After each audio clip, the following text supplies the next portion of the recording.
So I know a lot of you out there who've been trying to hit that restaurant scene have been hearing a lot of complaints from business owners recently about labor shortages when it particularly comes to the service industry.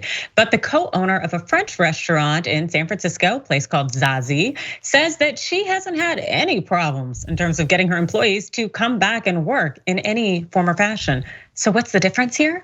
Well, she shares that essentially the restaurant's profits are something she shares with her staff, and she offers them full benefits too. This is what she says. So essentially, everyone returned after we opened. That was Megan Cornelius, co-owner of the restaurant. She told Insider. She said that Zazie had a very low turnover because essentially it offered benefits that other restaurants didn't, and that's just one server left during the pandemic because they essentially changed careers. Now, the benefits offered, well, they included paid family leave, health and dental insurance, and 401k with employer matching. Whoa. How good is that? Well, the restaurant has around 40 employees, roughly half of which has been at Zazie for the last 10 years, Cornelius said. Cornelius herself has been a server at Zazie for 9 years before she brought the restaurant, along with its executive chef and its general manager in January 2022. And Cornelius said the restaurant paid staff for the first month it was closed during the pandemic, then maintained their health and dental insurance while staff received unemployment benefits. It even paid staff when it shut down for around 2 weeks in January for repairs, she said. And that may sound too good to be true, sure, but the catch is that the restaurant asks its customers not to tip. So instead, staff get extra money through profit sharing, Cornelius said. Servers get 12% of their sales and 12% of the restaurant's total sales. They're shared between back of house staff, which Cornelius said created less of a division between front and back of house staff and removed the bias associated with tipping. She said that essentially a profit sharing model, it means that more workers make more money, which is great. And it's also available in a more equitable fashion than if it had just been to rely essentially on tips from diners. And she also said that profit sharing just made sense to us as it's reflective of how busy we are. If we're busy, the staff and the restaurant make money. If you simply raise wages, it can get expensive. It also is an incentive to work hard and maintain great service with your tables. Tipping is a very archaic way of people making their money. It's just nice not to have to tap dance for money. And so some diners, of course, as you'd imagine, will still leave tips, which most servers just share with the rest of the staff. Zazie essentially says that Zazie pays its staff the city's minimum wage, which is $16.32 an hour. And Cornelius said that servers, kitchen staff, and dishwashers typically make about $1,000 or more a week from wages and profit shares, depending on how busy the restaurant is. And diners can't necessarily expect everything, but they can expect relatively high prices. But there's no expectation to tip, so kind of balances out some. Now, Cornelius also did say that the restaurant's previous owner had financed the benefits it offers staff by hiking up its menu prices. And the restaurant currently charges around $20 for a sandwich at lunch and $35 for dinner entrees. But all in all, Cornelius really seemed to express hope that more people would start to respect restaurant staff who often rely essentially on tips to, essentially have their own benefits. Yeah. Cenk. So I think this is a great development in what people are calling the good economy. That's companies, businesses that are trying to do good in the world and do things a little bit differently and are not just strictly obsessed with maximizing profit. You need profit, otherwise you can't exist.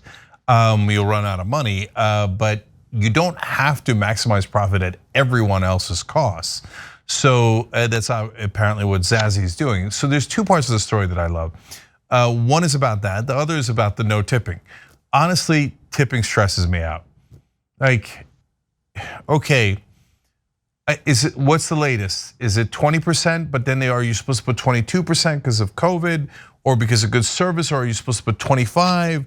But then are you showing up other people that are only putting up 22 or 20?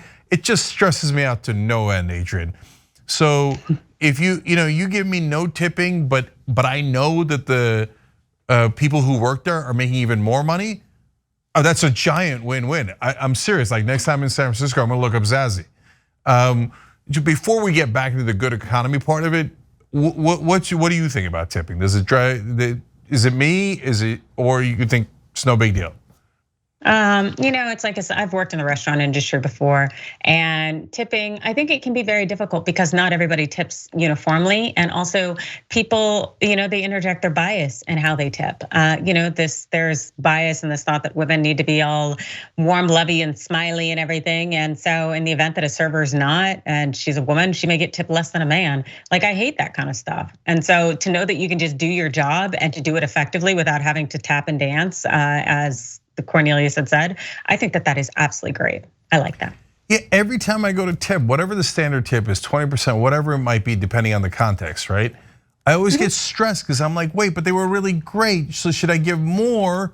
Whether he wasn't that great, do I keep it there? Do I give a little less? What do I hate it, right? And so, and this gives you peace of mind that the waiters and waitresses and the bus staff and all those guys are making more, right? Yes. So which leads to the good economy part. And it's interesting that Cornelius was a server for 9 years before she bought the restaurant.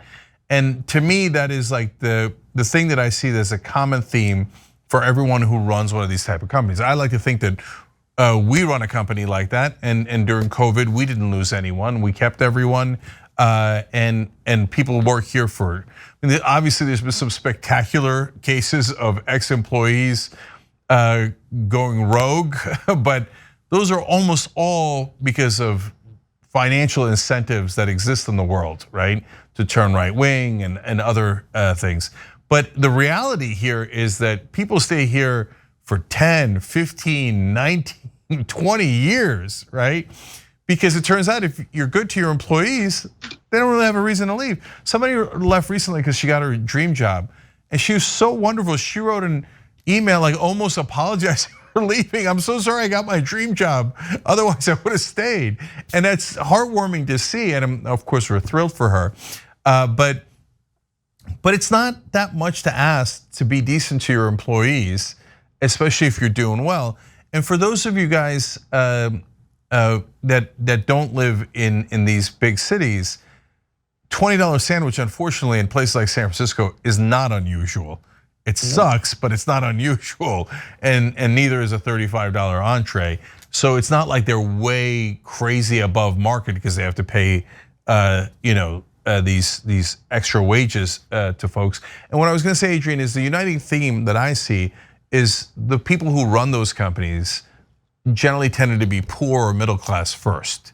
So the guy I always think of is Joe Sandberg, who's now spending millions to do a ballot measure to increase the minimum wage in California, and he founded Aspiration. They're one of our partners, but the reason is because they're part of the good economy. They're the good guys and they're progressive. And he also used to be very poor. His house was foreclosed on, and in my experience, those folks have a lot more empathy.